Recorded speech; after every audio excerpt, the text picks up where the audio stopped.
Hi, I'm Cristina Rivera Garza. I'm a Mexican writer. I'm also a professor at the University of Houston. A book that changed my life. Many books have changed my life, fortunately.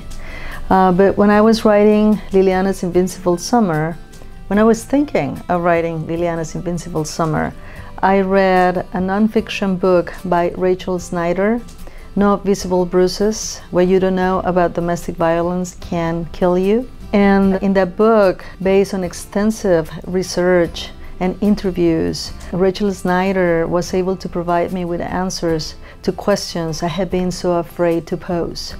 So I read that book voraciously. I learned tremendously, and I was able to gather enough courage now to interpret Liliana's own archive, her letters, what she was talking about, and I was finally able to write this book. A word to change today's world would be femicide. We can only fight what we can name. For a long time, we lacked the word, precise, compassionate words to identify and therefore protect ourselves against gender violence, violence against women.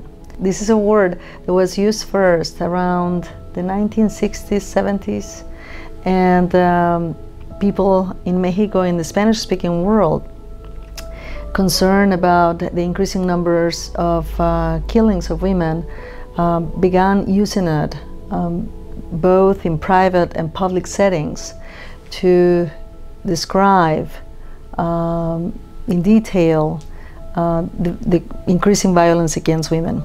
So I've realized that this is a word that we seldom use in English language. Gender violence and violence against women is present too in the United States and other countries, and the numbers, the data is horrific. Horrific enough to be described as a silent epidemic. So let's empower ourselves. Let's learn this word. Let's learn from very dynamic, powerful feminist movements in the Spanish-speaking world. Let's try to identify clearly this violence against women so that we can protect ourselves and the next generation.